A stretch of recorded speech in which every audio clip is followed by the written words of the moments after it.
were only 4 of us now. What had started off as a bit of an expedition at the beginning of the journey had slowly dwindled as the climb up the trail of Bridal Veil Falls became more and more treacherous. There had been a rest station about a quarter of the way into the hike, and 4 of the original 14 members of the group had already quit there. They had offered moral support, but stated firmly that they would wait right there for the rest of us when we came back down. And that was well over 6 hours ago. The rest of the hike had been so much harder than that initial first leg. Each time we reached a little reprieve from the arduous climb, 1 or 2 more of our members opted not to continue. This was a continuing trend throughout the day as we'd leave a couple of people at a rest area or a calm clearing, only to have what came next on the trail be so much worse than what we'd already climbed. It felt almost like we were being punished for being abandoned by those who'd come with us. I couldn't blame anyone for quitting. Honestly, I'd likely have quit if I could have, but my dad was there, and my uncle, and I didn't want either of them to feel like I'd abandoned them. But still, every time there was a break, the pull to just sit there and wait was strong. Every time I listened to my dad groan as he got to his feet, I felt like an absolute jerk for even thinking about it. Besides, it wasn't like the others had a stake in the purpose of the climb. They've just been along for the ride. So my dad, me, Uncle Mike, we were all there for a reason, and it was a good one. A friend of the family, Joshua, had passed away only a week before. He was, well, just one of the most amazing human beings I'd ever met, and had been a best friend to Dad and Uncle Mike since they were kids. He'd lived a life, been in the military, traveled all over, and had ridden a motorcycle through pretty much every state in the United States. But it was a motorcycle that had gotten Joshua into a bad way about 25 years before the climb. Even before I was born, he'd gotten into a bad wreck and lost the use of his legs.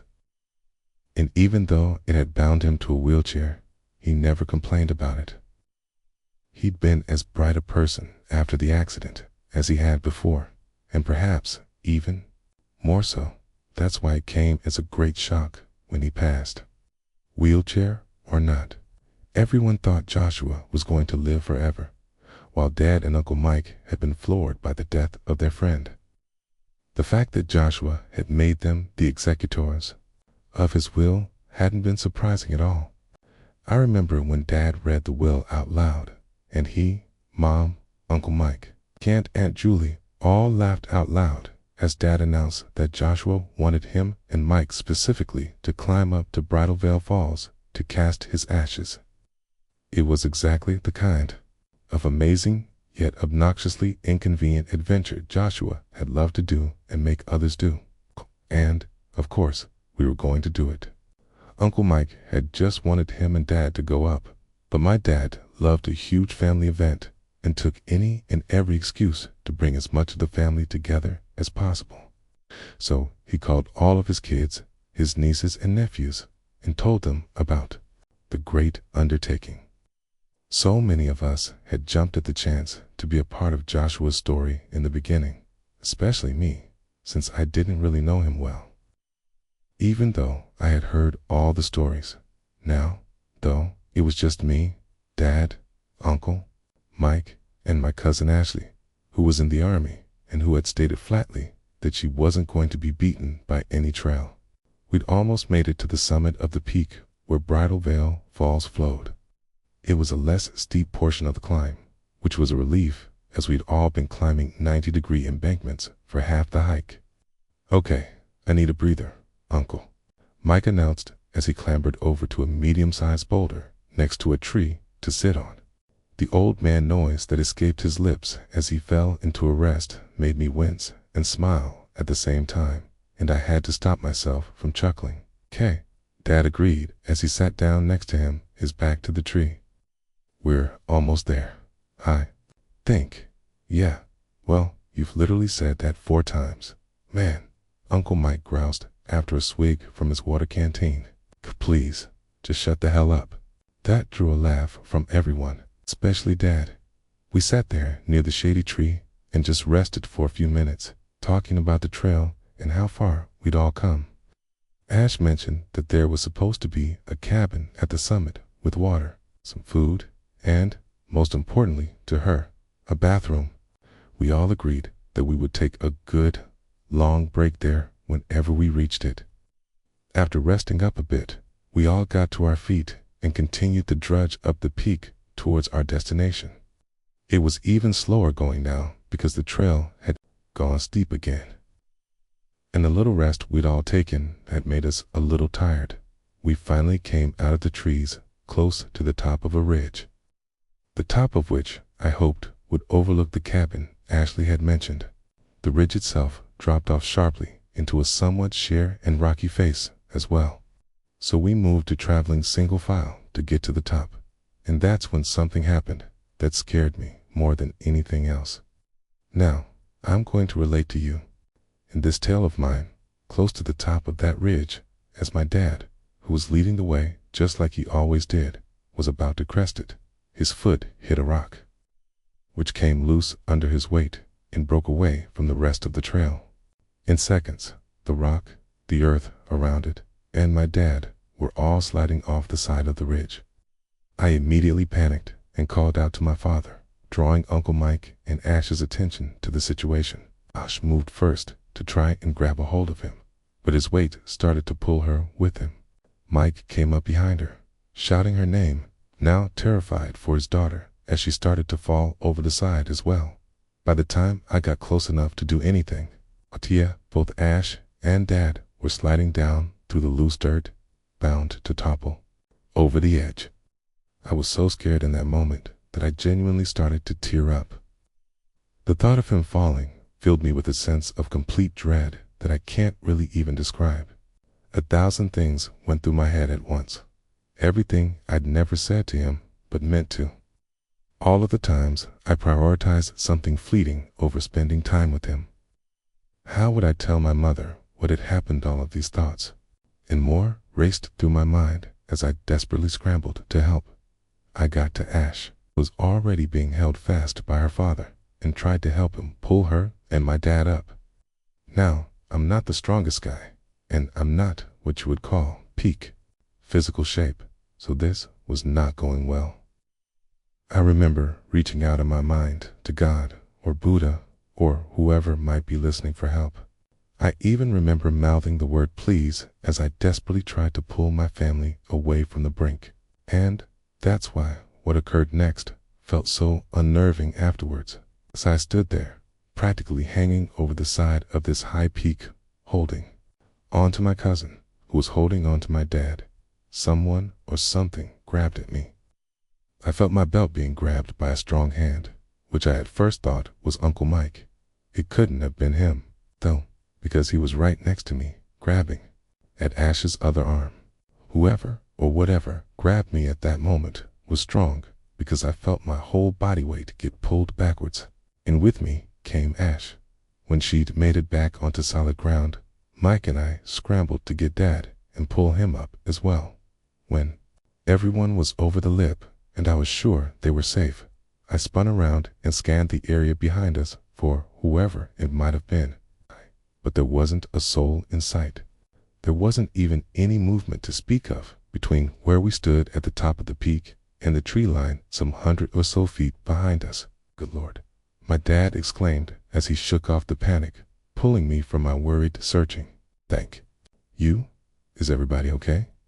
He looked first to Ashley, but then his eyes went to Mike and then me. When my dad looked at me with worry on his face, I just started to cry. I'm not even sure I know why, but I couldn't stop crying for a minute. We hugged it out the way Dad always did, the way our whole family always did, and just took a minute to look over the ridge and the sheer drop, which was likely closer to 200 feet. After making sure no one was hurt and contemplating what had just occurred and how all of our lives could have been irrevocably changed because of it, we took a breath, then made our way the last few meters up the ridge as carefully as possible. As we reached the top, the rocky ridge gave way to a tiny cove, within which was the cabin that Ashley had mentioned earlier. All around us, the forest of fir trees we traveled through to get there spread out as far as the eye could see around the peak. It was one of the most amazing things I'd ever personally seen in my life, and I'd almost started to cry again when I saw it. We took a good, long time to take in the whole of the sight, knowing that, despite his masterminding of this trip, seeing this view had at least in part been what Joshua had wanted for all of us. I remember feeling genuine pity for those who had not made it that far and wished we'd all reached the top together. The thing was, this still wasn't the top. I realized as my eyes passed over the dell with the cabin, which looked a lot more like a store now than the trail dipped down into the cove, then back up again to an even higher height, on the other side of which was presumably the actual waterfall, though that had only been an assumption on my part. In truth, we weren't done yet, and the realization of it made me want to nap so damn badly. After catching our breaths again, my family and I all enjoyed the nice, easy downhill stint of the trail, which led almost directly to the cabin. As we got closer, I could see that the cabin had an open sign on the door. It also seemed to have electricity, which I thought was peculiar given how high up we were. But I was also grateful. Power potentially meant a fridge with cold, clear water. I went up to the door and knocked, but when no one answered, I tried the door and found it open. The inside of the cabin was simple, but had all the simple amenities one might expect in a remote cabin. There were sleeping pads, a complete kitchen with a wooden stove, and while there wasn't a fridge, there was water, which was stored in an underground tank that was quite cool. The cabin was meant as a hiker's rest stop and meant to provide shelter to travelers on the trail. Most helpful of all was the bathroom, which everybody made use of in turns. Dad and Mike let Ash and me go first, as Dad had discovered not only an electric kettle but a coffee press and a bag of grounds. While I wasn't much of a coffee drinker, the looks of delight on my dad and Mike's faces when they had found it almost washed away the fear of their previous experience. Once we'd all been relieved and hydrated ourselves fully, we all went out onto the porch of the cabin to sit on the steps and sip on small cups of hot coffee. Well, they all did. There were some tea bags with the coffee as well, so I had a cup of that to enjoy with them in solidarity. We sat there for a good 10 minutes, chatting about the climb, reeling about the near fall, and reminiscing about Joshua. While we were sitting there, Ash turned her head towards the trail, which continued to the waterfall in the highest point of the climb. She snapped her head in that direction as though she'd heard something and suddenly reached to the pocket of her cargo pants for something. Dad asked her what was wrong, but after a moment, she shook her head and said that it was nothing. I hadn't heard anything myself, but Ashley wasn't the kind of person to make a big deal about a weird noise, especially not in broad daylight. Though it was at that point that I noticed that the sunset was closer than I had expected. "Well, Dad," stated as he took the last sip of his coffee and got to his feet, "ain't nothing to it but to do it." He then took everyone else's cup back to the cabin to clean up. We all got up then and prepared to leave, me personally going back in to grab a cup of water as I wasn't sure if we'd stop there again. After we got everything put away, we headed up the trail. Ash took the lead this time and moved on ahead of us. Uncle Mike called after her a few times, and while she always paused whenever we got started together again, she invariably sped further along again. It felt like she was looking for something or like she wanted to find something before we got to it. At first, I thought it was just a waterfall, but every so often, she'd pause and scan the tree line along the trail. Suddenly, I perked up and smiled as I heard the sound of rushing water ahead of us. Our goal was so close I could feel it, and I announced my realization to everybody else. There were smiles all around as their ears perked up, and they heard the roar as well.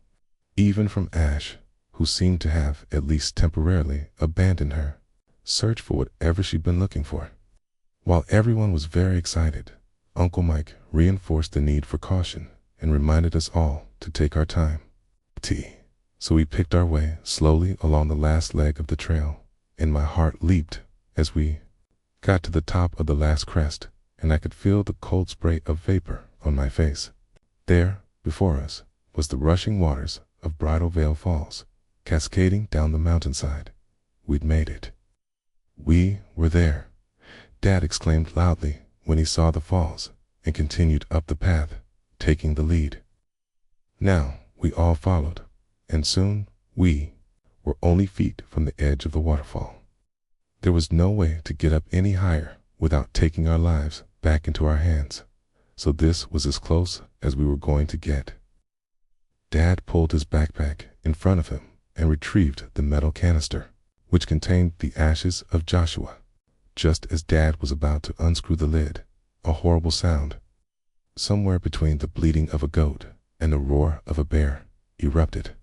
When I turned, I could not believe what I saw. There, standing above us on a rocky outcropping above the falls, was what I can only describe as a goat man or a satyr of ancient Greek mythology. It was well over 7 feet tall, and it carried some kind of staff upon which was thrust the head of a deer. Dad shouted in alarm, and Ash half screamed, half growled, something incoherent at the thing. Uncle Mike backed away from it, trying to get between it and Ashley, but she shouldered past him as she reached into her pocket for something. The creature raised its staff and roared again as it brought it down with a loud clack on the stone upon which it was standing. All I remember doing was going very, very still and being completely shocked at what I was seeing. It all seemed so surreal, like I was dreaming. And I thought for a moment that I was going to wake up sitting on the steps of the cabin, having simply fallen asleep. And that's when I heard something really odd, almost more strange than the creature. All the way up there on the top of that peak, next to the waterfall and far from the trappings of civilization, I heard, of all things, the sound of a motorcycle revving. The oddness of it was what snapped me back into reality. I suddenly realized that my dad was holding on to my arm and trying to pull me back down the trail. Then I heard the shots, first one, then another, and I looked back up to see Ash having pulled out a gun that I was completely unaware of her owning. She had fired twice at the creature, causing it to crouch down low. I couldn't see any wounds, but I got the distinct feeling that it was afraid, which was reinforced by it slamming its deer-headed staff onto the rock again. Only this time, the whole side of the ridge shook when it did. I looked at my dad then, in sudden realization, and we both looked at Uncle Mike and Ash, who wore knowing looks. This thing, whatever it was, had caused the trail to collapse earlier. We knew it. Moreover, we all knew intrinsically that it could, and likely would, do so again. We had to get the hell out of there, and soon. Come on. Uncle Mike shouted as he grabbed Ash by the arm and bolted back down the trail. Dad followed, and I was right behind him until I noticed something shiny on the ground, which gave me pause. It was the container with Joshua's ashes. Dad had dropped them when he'd come over to help me and forgotten to grab them, or had simply abandoned them there. I don't know why, but when I saw them sitting there, my attention was drawn back up to the creature on the rocks above. And when I met its strange rectangular eyes, I knew that the ashes were what it was after. It roared again, this time right at me, as I dropped to one knee to retrieve the ashes. When I stood up, the thing had moved closer to me and was bleating, roaring, almost as loud as the rushing waters behind me. Now, I can't say where I drew the courage that came to me next, but I knew in my head that leaving the ashes there for this thing to have would be just wrong. I stood up, unscrewed the canister, and ran over to the edge of the cliff, overlooking the waterfall. The creature's roar grew somehow louder, and I knew then that casting the ashes into the waterfall was the last thing it wanted. With a great heave, I launched the canister directly into the waterfall and watched as the ashes plummeted out into a cloud, which was utterly absorbed by the cascading waters. Whatever had been left of Joshua now belonged to Bridal Veil Falls. Behind me, the creature growled, and I turned to see that it was much closer and was raising its staff into the air again. I scrambled forward as the staff came down on the earth, and the ground shifted beneath my feet. Each step seemed to take me nowhere, and I could feel myself losing my footing as I kept pressing forward. And that's when I felt it against something or someone had taken hold of my belt. For a moment, I thought it was somehow the creature, that its evil power had somehow grasped me, a tease. But then I was flung forward, away from the cliff's edge. Then I heard a familiar pop, and then another, followed by the sound of the creature roaring. Again, I felt the hands of my father and my uncle pulling me to my feet and back down the trail past Ash, who was pointing her pistol at the thing behind us. The wide-eyed look on her face told me that while her attack had thwarted its plans for me, it had not had the effect she expected. Once I had found my footing, I ran for all that it was worth. We tried to be careful on the way back, especially considering what the goat men seemed capable of, but our fear of it urged haste. Every single time I looked back at us as we ran, it was there, whether atop a higher ridge, or in a tree, or just standing on the trail behind us. It was there. The first time I looked back and didn't see it, we'd arrived at the cabin. That's when I noticed that the sun was dipping very low towards the horizon. How that could possibly have happened when it had only been sunset when we arrived at the falls, I could not explain. But there was much about that last hour or so that I simply could not explain. We didn't bother stopping at the cabin, but ran straight back up to the ridge where Dad had almost fallen, giving the edge of the cliff wide berth as we passed. Finally, we hit the trees, and for whatever reason, I felt somehow safer here. It was as though the trees somehow provided cover, while the cabin now felt like it had been a false sense of security. We retraced our steps back down to our little rest spot, but just kept going, not knowing whether we were still being followed. Dad started to mutter about Mom and the others, and I only then realized that they too could be in danger and had no knowledge of it. When I realized this, I almost started to cry again because, as bad as almost losing my dad was, losing the rest of my family was even worse. Shit. Ashley yelled at all of us, seemingly trying to get us to stop. We took a wrong turn somewhere back there. None of this looks familiar, okay?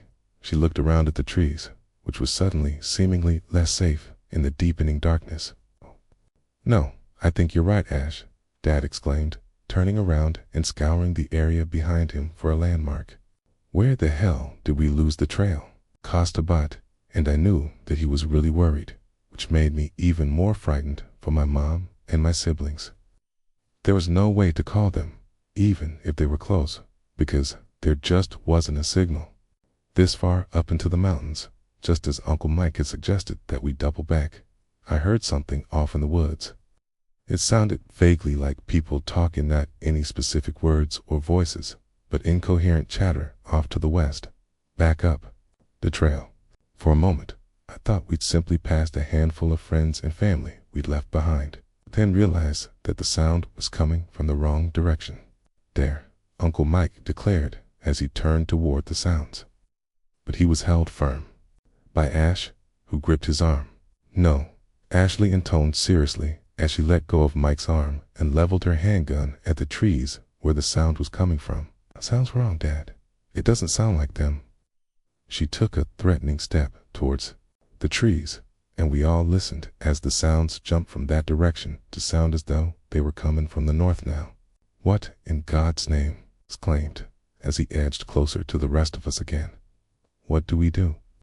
The sound shifted location again, now coming from the same direction as before, but closer, and we all jumped, just as it felt like we'd be trapped in those woods until the sun was gone. I heard it again, the sound of a motorcycle revving in the distance, off to the east, further down the climb. It was unmistakable, and I called out incoherently when I heard it. The others seemed to hear it as well, and when my dad's eyes met mine, he smiled sadly, without another word. We all bolted in the direction of the revving sound, jumped over brush and rocks, and who the hell knows what else in the deepening dark. I saw the light of a campfire which the motorcycle seemed to be coming from, and veered toward it, calling out to everyone else. We didn't stop until we entered a clearing where I was sure I'd find a Honda street bike. But instead, we found my sister, her boyfriend, and our other cousin, who had left there several hours before. There were many worried greetings and relieved smiles and hugs and some more crying on my part, but it was all very rushed, as Dad made every effort to get them all out of there as quickly as possible. I somehow knew we were out of trouble, even if we were still in the woods, but I wasn't sure why I died, and that's when I saw several stacked cairns of stones just outside the campsite clearing. We'd missed them when we came up through before, but I know I jumped clear over one of them, thinking it was a stump. There, in the darkness of the dusk on that mountainside, just on the other side of the cairns, were two eerie, glowing rectangular eyes staring back at me in rage. When I saw them, I almost cried out, but then felt a familiar and comforting hand on my shoulder. I turned to see my dad standing next to me, looking worried, but also somehow pleased. "I'm really proud of you, Rich," my dad said to me out of nowhere as he pulled me further along back down the trail. "Joshua would be too." When I looked back, the eyes were gone,